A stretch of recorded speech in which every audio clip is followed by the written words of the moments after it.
2009च्या लोकसभा आणि विधानसभेला मनसेचं इंजिन वेगात धावलं होतं.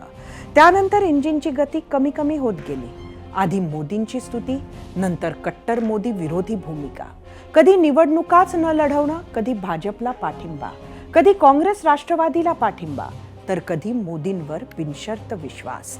असा अवघड वळणावळणांचा मनसेचा प्रवास आपण पाहिलाय. 2014 साली मनसेला सर्वात जास्त संधी होती. दोघांच्या भांडणात तिसऱ्याचा लाभ हे आपण सहज बोलून जातो. 10 वर्षांनी आत्ता राज्यात 6 पक्ष एकमेकांशी भांडत असताना मनसेकडे किंग मेकर ठरण्याची संधी चालून आली आहे. आजच्या भाषणातील मी तुम्हाला काहीही झाले तरी सत्तेत बसवणार ह्या राजच्या वाक्यातील काहीही त्यासाठीच महत्त्वाचे होते. यात आत्मविश्वास तर आहेच, पण त्याहून जास्त राजकीय व्यवहारीपणा सुद्धा आहे.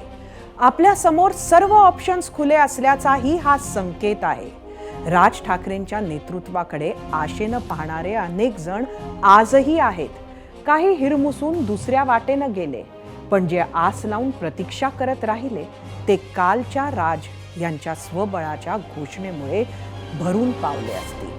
अर्थात राजकारणात एक आठवडाही खूप मोठा काळ असतो असं म्हणतात.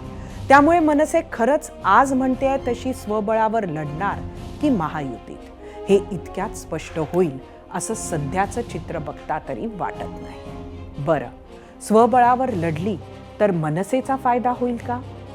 मनसे महायुतीत लढली तर महायुतीचा फायदा जास्त होईल की मनसेचा?